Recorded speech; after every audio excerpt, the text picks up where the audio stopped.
Plato's Epistemology and Metaphysics. Plato draws a distinction between opinion, or belief, and knowledge. In developing his theory, he argues against his main opponents, namely relativism, the view that truth is subjective, empiricism, the view that knowledge comes through the senses, and finally, the view that knowledge is merely true belief. In regards to his argument against relativism, which is made in the Theaetetus, he does agree that some things are relative, because this is rather obvious. For example, the temperature of a room that may seem chilly to one person may be pleasant to another, yet too warm for a third person. However, when it comes to relativism itself, Plato argues that it is self-refuting, and his opponent is the sophist Protagoras. Protagoras claims that all opinions are true. This, of course, includes the opinions of his opponents who believe he is wrong. So, his belief is false if those who disagree with him have true beliefs. An attack against Protagoras made civically by Socrates is this. Protagoras charged for his teachings, and justified his charging by claiming he was teaching people what they needed to know. But once he claims that his teachings are better than those of others, he has abandoned his relativism, and hence Socrates, or rather Plato, draws the conclusion that relativism should be rejected. Now he also has to address the challenge posed by empiricism, the view that knowledge comes through the senses. And to this end, he presents the following arguments. First, the first problem of the senses, namely change. The senses, as he contends, only provide information about a constantly changing world. So, or so he argues, one cannot say what is true with certainty due to this change. A person can only report how things appear to them at a specific moment in time. From this, Socrates argues that the objects of knowledge cannot be so fleeting and uncertain. Now, given those points, it follows that the senses cannot be a source of knowledge, because after all, if the senses merely give us information about a constantly changing world, and it is contended that what is known cannot be fleeting and uncertain, it would follow that our senses cannot give us knowledge. Now, his second argument against the senses is the definitions argument.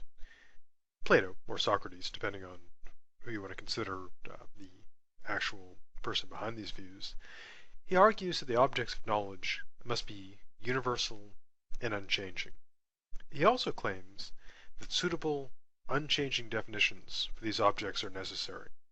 If there were not such definitions and objects, and language only referred to the fleeting, changing objects of the world, the meaning would constantly change, and language would not work. But, presumably since language works, we must infer that there must be suitable unchanging definitions for said objects, and presumably there must be said objects. His next argument, and final argument against the senses, is the perfect standard argument. Here's how the argument goes. He points out what is rather obvious, that physical things fall short of perfection. For example, justice in this world is hardly perfect. Hand-drawn shapes, hardly perfect. And of course, even if we advance up into the 21st century today with our laser printing, precise technology, even those things, no matter how precisely they're printed, upon close examination, we can see they're imperfect. Now he contends that in order to know that the things of this world fall short, we must have knowledge about something perfect. And, given that our senses can never give us knowledge of something perfect, it follows that this knowledge cannot come through the senses. So, we must have knowledge of a perfect standard, and this knowledge must not come, or cannot come from, the senses. So we end up, at this point, with Plato having argued against relativism, and also argued against the senses. So what remains is trying to show that the third opponent, namely the claim that knowledge is merely true belief, to show that that is not the case.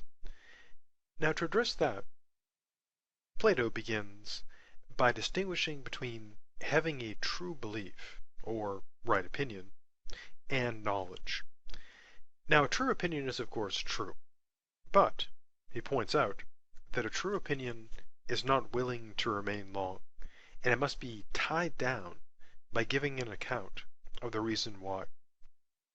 In other words, what he's asserting is that the difference between a true opinion and actual knowledge is that knowledge involves a belief that's true, of course, but it has a rational justification. So as he sees it, knowledge is the following. First, objective. Second, not obtained by the senses. Third, universal. Fourth, changeless. And finally, based in reason. So what is known then?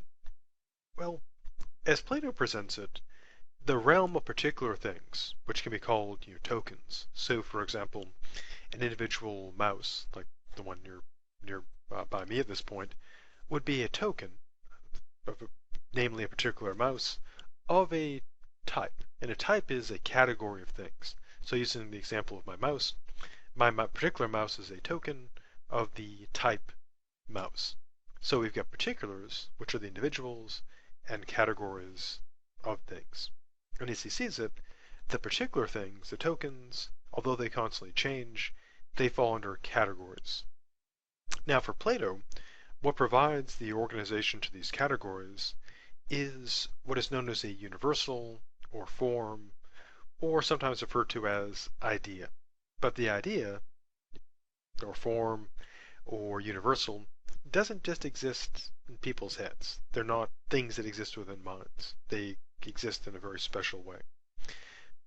So getting back to the main idea of the universal or form or idea, the forms are supposedly eternal, unchanging, and perfect. And in terms of how they relate to the stuff, here on Earth, there's this mysterious relation called participation. Supposedly the particulars participate in the forms which make them what they are. So, presumably, the reason why my particular mouse is a mouse is because it participates in the form of mouse. Likewise for all things. Now, how do we learn about these eternal, unchanging, timeless forms? Well, in the Meno, Socrates puts forth what is known as the doctrine of recollection. The character of Meno, for whom the dialogue is named, presents a paradox to Socrates, and here is the challenge. If you do not know what you are seeking, then you will not know if you found it. If you do know what you are seeking, there is no need to seek, since you already know. So this would seem to create a paradox, because if you don't know, you'll never know when you found it. If you do know, well, you already know. You don't need to go looking for it. Now, in response to this, Plato has a character of Socrates claim that people have what is now called innate knowledge. It's somehow acquired before the soul enters the body. Now, as he seems to see it, when the soul is not within the body, crudely put, when one is dead, or presumably before birth, or however that works, it somehow communes in a mysterious way with the forms, and then brings this knowledge with it when it enters the body. So, roughly put, you learn when you're dead. Now, unfortunately, the soul forgets that it knows. It retains the information, but forgets that it knows it. To use kind of a crappy analogy, it's kind of like having a hard drive or memory card for your computer, and the files are still on there, but the directory is damaged. So even though the files are in there, you can't recover them. Now, in the case of what the soul knows, just as one can recover information from a hard drive or a disk that is damaged, one can recover this knowledge in philosophy through the use of the dialectic. So, sticking with my crappy analogy, imagine that the soul is like a hard drive It's got all this stuff in it. But then the directory is damaged and the person is born. So it's like the hard drive is dropped, directory is damaged, and the stuff is in there, you just can't get to it. Now, just as you can take your hard drive or your disk or whatever to someone who knows what they're doing to recover it, to rebuild your directory and recover your files, one can take one's soul, so to speak, to someone who's a master of the dialectic, someone like Socrates, for example, and through this dialectic, this Socratic dialogue, one can be led to recollection. So what one learns when one is dead is recovered by this philosophical discussion, or so he claims. Now, when it comes to Plato's metaphysics, to take a brief look at it, we've already seen the forms. For him, they are the true objects of knowledge. So, they must be real, objective, independent, and unchanging. Now, those qualities being, unchanging, etc., kind of odd, but probably one of the strangest things about them is they're supposed to be non-spatial and non-temporal. Or put another way, they don't exist in space, they don't exist in time. And many philosophers refer to them as being in the Platonic heaven. Now, it's not heaven in the usual sense. It's not on this view that God is up there and that, there's angels and so forth hanging out and then their forms are kind of, cruising about. The idea is basically they're not here. They're not in space, they're not in time. And that seems rather mysterious. Now, probably the strangest thing about them, and after this, is that somehow these forms participate in, or rather to reverse it, rather the things that are here participate in the forms. So as I mentioned before, the reason my particular mouse is of the type mouse is somehow it participates in the form of mouse. And as it might be imagined, this participation thing is really mysterious. How things outside of space and time can interact with things in space and time to cause things to happen is a great mystery. But as might be imagined, the people who defend Plato's view think they have a way around that, and the people who are against Plato's view think that they do not. But in any case, you get the form supposedly being real, objective, independent, and unchanging, existing outside of space and time, yet somehow interacting with, being participated in by the particulars here.